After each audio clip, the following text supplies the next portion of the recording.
The text message arrived on a Tuesday morning while I was reviewing acquisition proposals for my investment firm. Olivia, sister family meeting Friday 2 p.m. Grandma's will reading.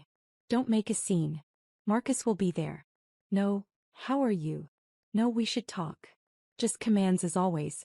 Marcus was her husband, federal judge Marcus Wellington III, a fact she'd mentioned approximately 7,000 times since their wedding 3 years ago. I typed back, I'll be there. Olivia, dress appropriately. This is a legal proceeding. I stared at my phone. I was 32 years old, owned a $47 million private equity firm, and sat on 4 corporate boards. But to my family I was still little Emma, the perpetual disappointment who'd chosen finance over law school, investment banking over the family's preferred path of judiciary connections and country club prestige. Grandma Helen had died 2 weeks earlier at 91. I'd been with her, holding her hand in the hospice room while my sister was at a judicial fundraiser and my parents were on a Mediterranean cruise they refused to cut short. Grandma's last words to me were, "You've always been the smart one, Emma.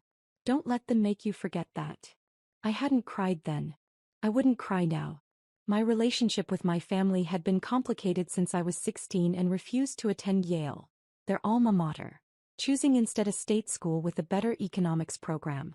"You're throwing away your legacy," my father had said. "You're being selfish," my mother had added. Olivia, 4 years older and already engaged to a law student from a good family, had just shaken her head with pity. I graduated summa cum laude with a double major in economics and mathematics. My family attended graduation but left immediately after, missing the reception where I was awarded the Chancellor's Medal for Academic Excellence. They had a charity gala to attend. At 24 I started my investment firm with $200,000 I'd saved from brutal hours in investment banking. Anderson Capital Management began in a shared office space in downtown Seattle. By 27 we'd grown to $15 million under management. By 30 we'd broken $40 million. Now at 32 we managed $47 million in assets and had a reputation for finding undervalued companies and turning them around. I'd never told my family. They'd never asked. Every Thanksgiving, every Christmas, every obligatory family dinner the conversation was the same. Olivia would discuss Marcus's latest ruling, their vacation to Martha's Vineyard, their new lake house. My parents would beam with pride. Then they'd turn to me with barely concealed disappointment. "Still doing that finance thing?" Dad would ask. "Still unmarried?" Mom would add. "Still renting?" Olivia would smirk. I actually owned a $1.8 million penthouse condo downtown, but I'd learned years ago that correcting them was pointless. They heard what they wanted to hear. They saw what they wanted to see. Grandma Helen was different. She'd built her own commercial real estate empire in the 1960s when women couldn't even get business loans without a man's signature. She'd created a portfolio worth over $80 million through sheer determination and brilliant strategy. She never talked about it at family gatherings, she just watched, listened, and occasionally caught my eye with a knowing look. We'd started having lunch together 5 years ago. She was the only one who asked real questions about my work, who understood what it meant to build something from nothing. She was the only one who knew the truth about my success. "They underestimate you," she'd said last year over tea. "That's your greatest advantage." I'd thought about that a lot since she died. Friday arrived with Seattle's typical November rain. I dressed carefully, navy Armani suit, minimal jewelry, my hair in a professional bun. I looked exactly like what I was, a serious businesswoman, but I knew my family would see what they always saw, disappointing Emma trying too hard. The reading was scheduled for 2 p.m. at the offices of Whitmore and Associates, Grandma's longtime attorneys. The firm occupied the top 3 floors of the Columbia Tower, with panoramic views of Elliott Bay. I'd been there twice before for meetings about the trust structure Grandma and I had established together. I arrived at 1:45 p.m. The reception area was elegant. Dark wood, leather furniture, fresh orchids on every surface. My parents were already there, my mother in Chanel, my father in a custom suit. They barely glanced up from their phones. "Emma," my mother said. "You're early." Traffic was lighter than expected. My father grunted. Conversation over. At 1:58 p.m. Olivia swept in with Marcus. She was in head-to-toe designer wear, her engagement ring catching the light like a small spotlight. Marcus was tall, distinguished, with silver at his temples and the confident bearing of someone who'd never been told no. "Sorry we're late," Olivia announced, though they weren't. Marcus had to finish a conference call with the Ninth Circuit. "Not a problem," the receptionist said smoothly. "Mr. Whitmore is ready for you." We were ushered into a large conference room with floor-to-ceiling windows. Jonathan Whitmore sat at the head of the table. 70 years old, senior partner, one of the most respected estate attorneys in the Pacific Northwest. Next to him was a woman I recognized. Patricia Chin, Grandma's personal attorney and the architect of her trust structure. And next to Patricia was someone I hadn't expected. David Morrison, my own corporate attorney. Olivia's eyes narrowed when she saw David, but she said nothing. We all took seats. My parents and Olivia on one side of the table, Marcus at the end near Jonathan, and me on the other side near David. "Thank you all for coming," Jonathan began. "We're here to review the estate of Helen Margaret Anderson. Before we begin, I want to acknowledge that Helen was not just a client but a friend for over 40 years. Her passing is a loss to us all." My mother dabbed her eyes with a tissue. Olivia nodded solemnly. My father stared out the window. "I thought about Grandma teaching me to play chess at 8 years old. Always think 3 moves ahead, Emma. And never show your opponent what you're really planning." Jonathan opened a leather folder. "Helen's estate is substantial and complex. The primary asset is Anderson Real Estate Holdings, currently valued at approximately $83 million.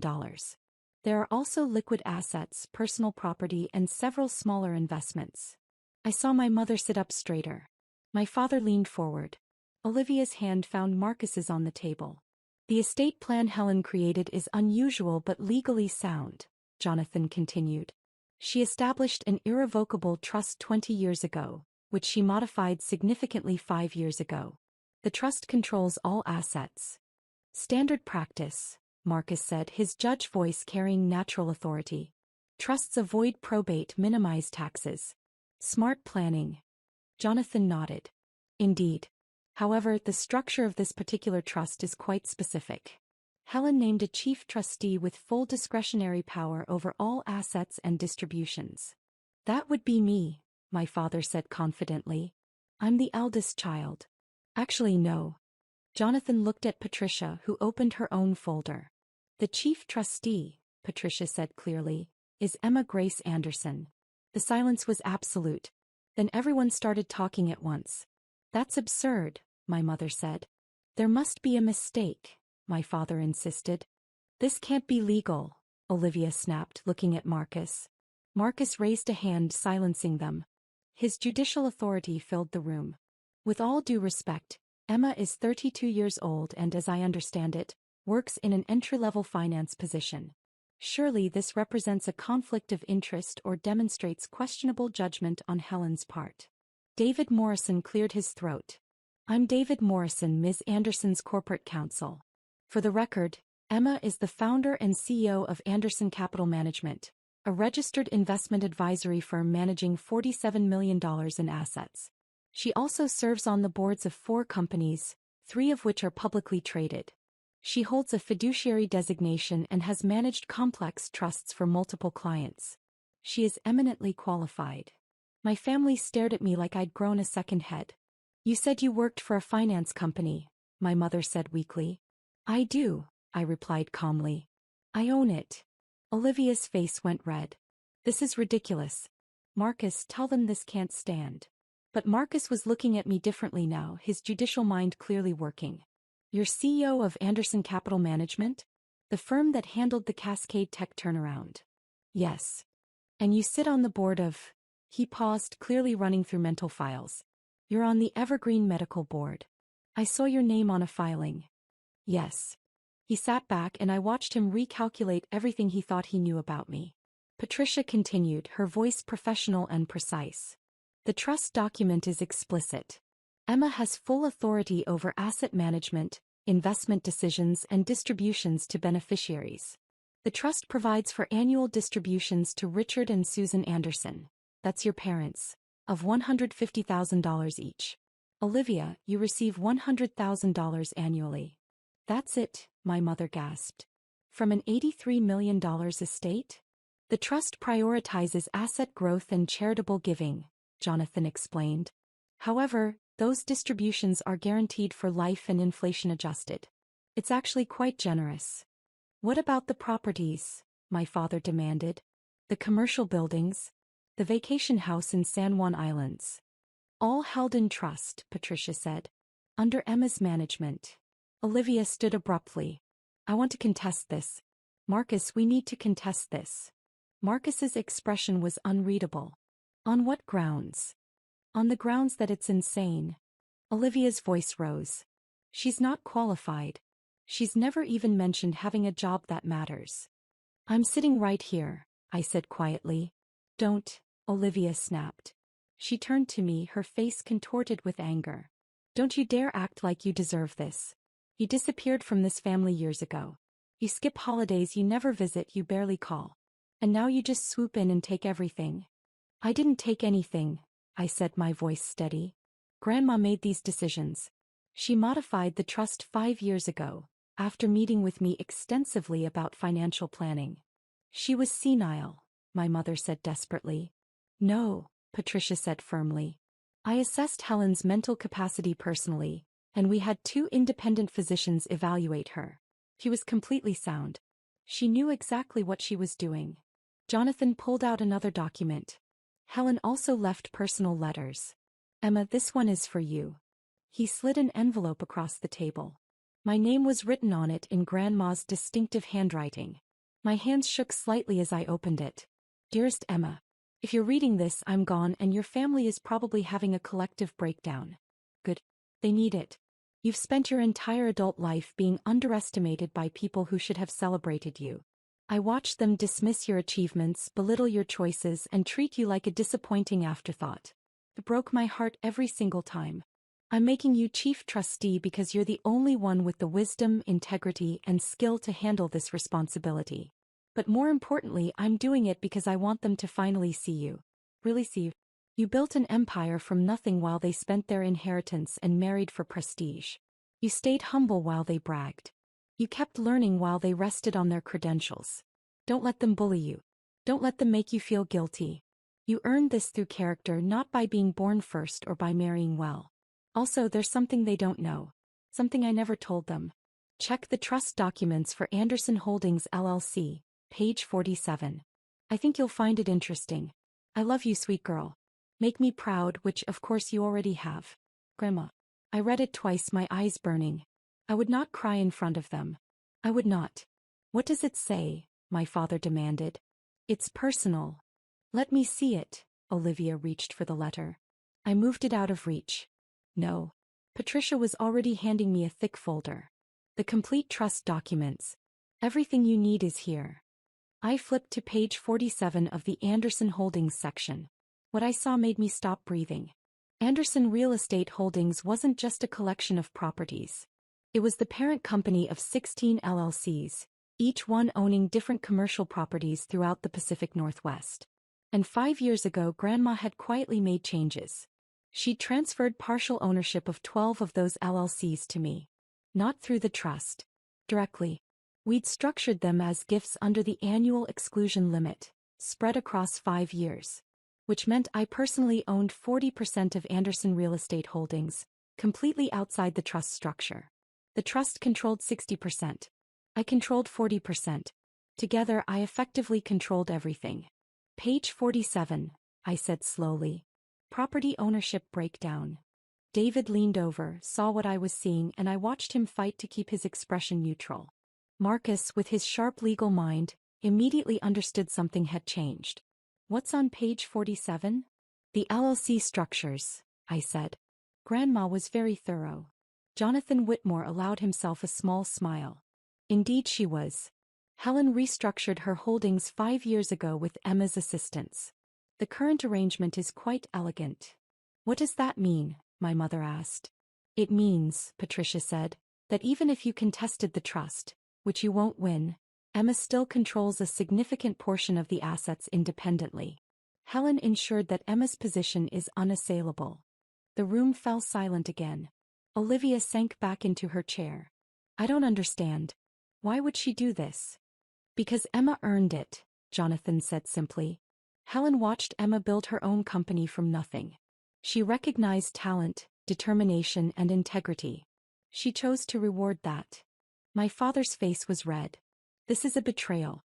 After everything we did for her. You did nothing for her, I said, and my voice came out harder than I intended. She built her empire herself in the 1960s. She survived a husband who tried to steal her company. She outlasted competitors who tried to crush her. She didn't need your help, you needed hers. How dare you, my mother whispered. It's the truth. I looked at each of them. Grandma gave you distributions your entire lives. She paid for your education, your weddings, your house down payments. And you treated her like an obligation. When was the last time any of you visited her? Really visited, not just showing up for birthday checks. No one answered. I had lunch with her every Wednesday for 5 years, I continued. I was there when she was diagnosed with cancer. I was there through her chemotherapy. I was holding her hand when she died. Where were you? We were, my mother started. On a cruise, I finished. That you didn't cut short. Even when hospice called and said she had days left. My mother's face crumpled. My father looked away. Olivia stared at the table. Marcus cleared his throat. This is clearly an emotional situation. Perhaps we should reconvene. No, Olivia said. Her voice was different now, smaller, harder. I want to know something, Emma. Did you manipulate an elderly woman for money? The accusation hung in the air like poison. David started to respond, but I put a hand on his arm.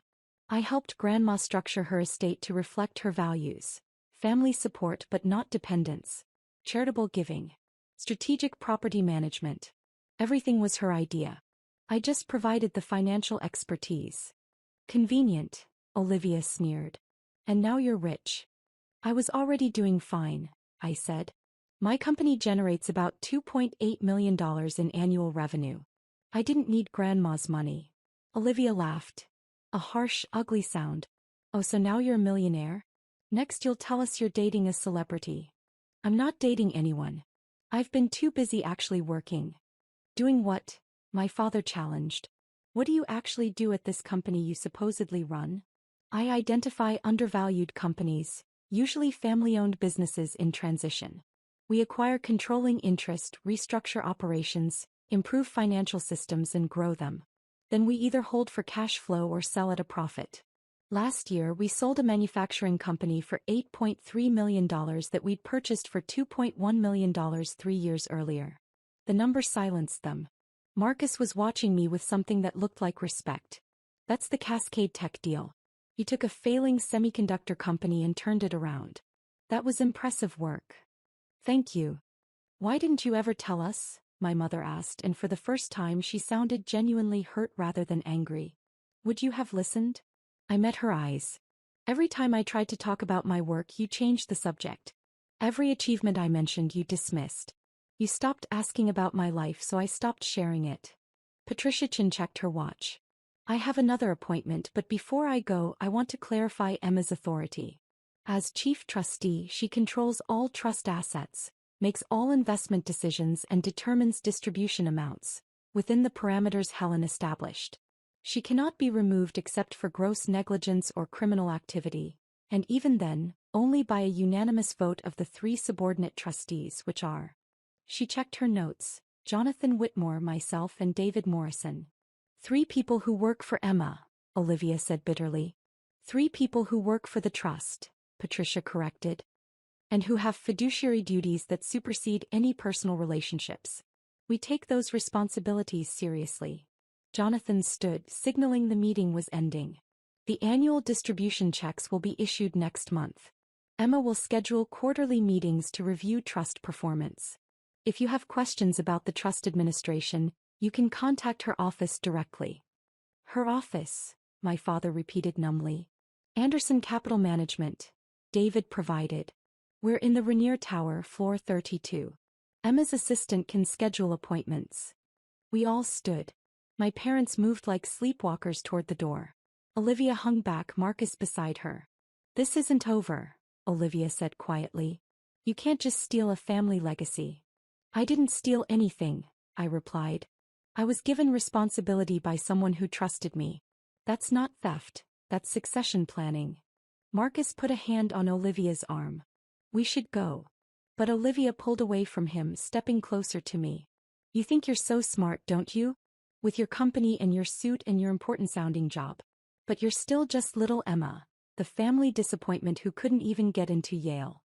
I didn't want Yale, I said. I wanted to build something real. And I did. You manipulated a dying woman. That's enough, Marcus said firmly. His judicial voice. Olivia, that's an accusation you can't prove and shouldn't make. The trust documents are legal. The transfers were documented. Emma's qualifications are legitimate. This is over.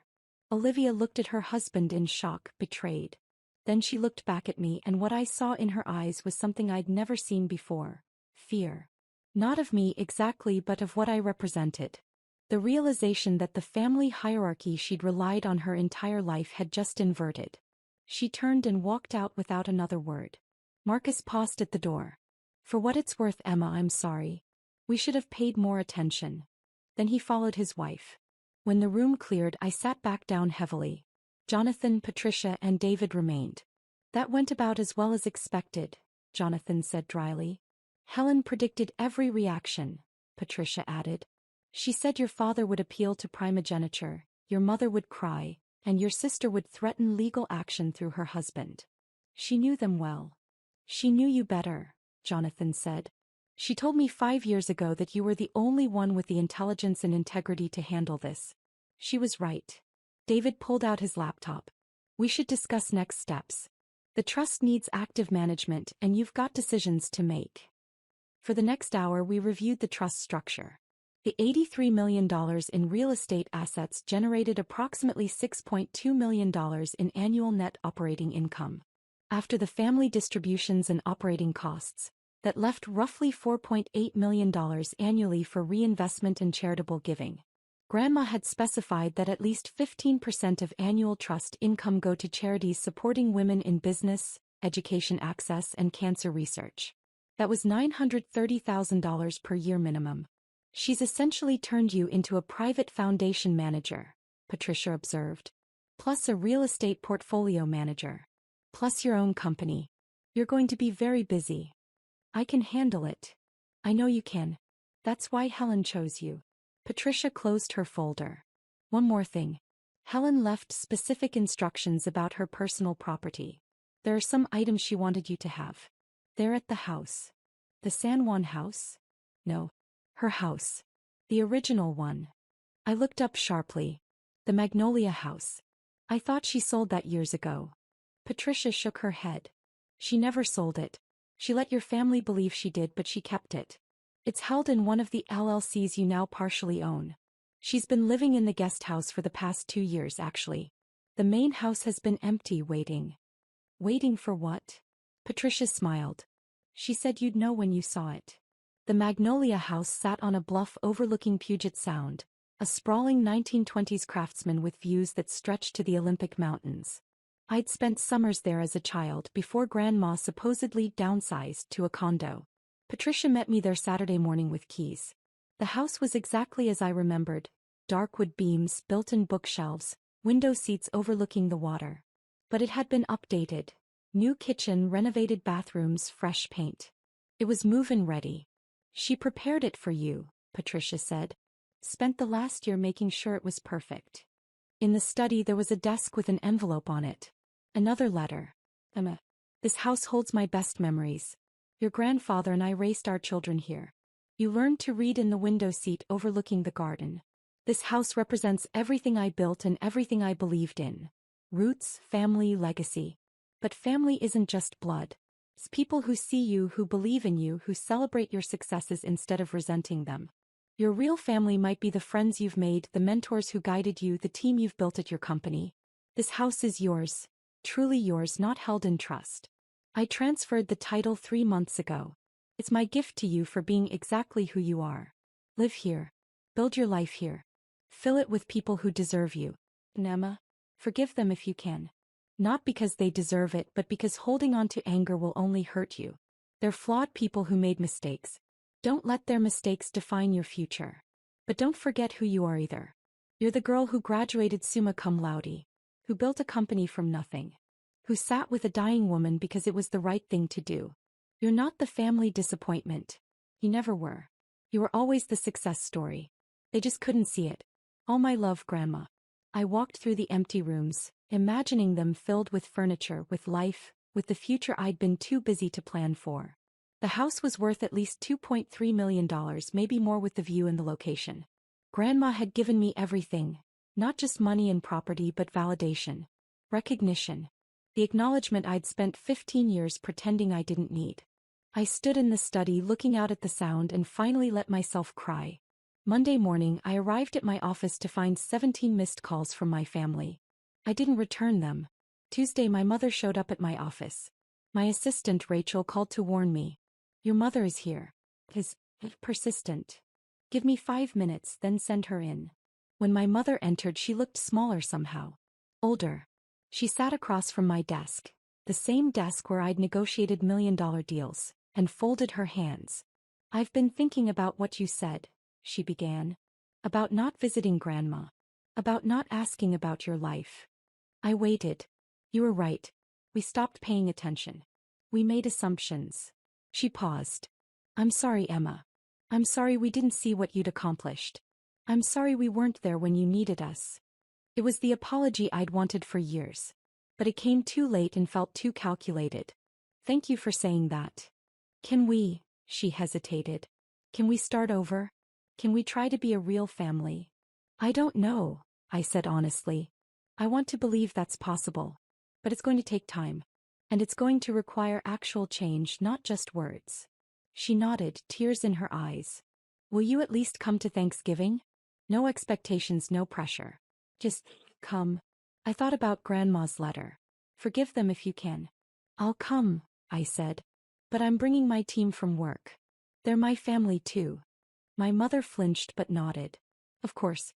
We'd love to meet them.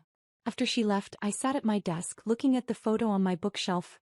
Grandma and me at my college graduation, both of us beaming. She'd driven 5 hours to be there when my parents left early. My phone buzzed. A text from Olivia. Marcus says I owe you an apology. He's right. I'm sorry. I was awful. I stared at the message for a long time before typing back. Accepted. But this is going to take time. Her response came immediately. I understand. 3 months later, I stood in front of the first annual Anderson Family Foundation grant ceremony.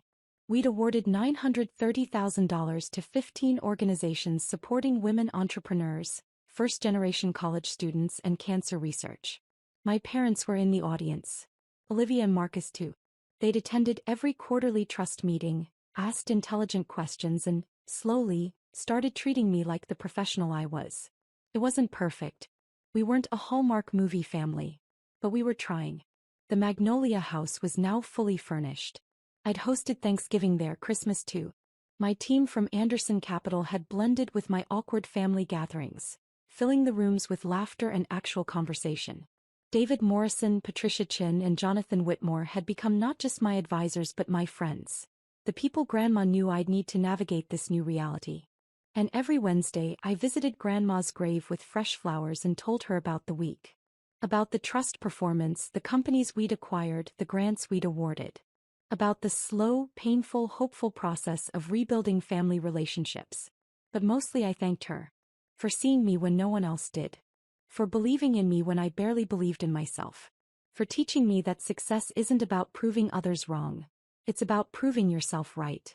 The trust is now worth $89 million and growing. Anderson Capital Management manages $63 million in assets. I sit on 6 boards and mentor 3 young women starting their own investment firms. My family collects their distributions, attends foundation events, and has stopped referring to my work as that finance thing. They call me Emma now, not little Emma. They ask real questions and listen to the answers. It's not everything I wanted, but it's more than I expected.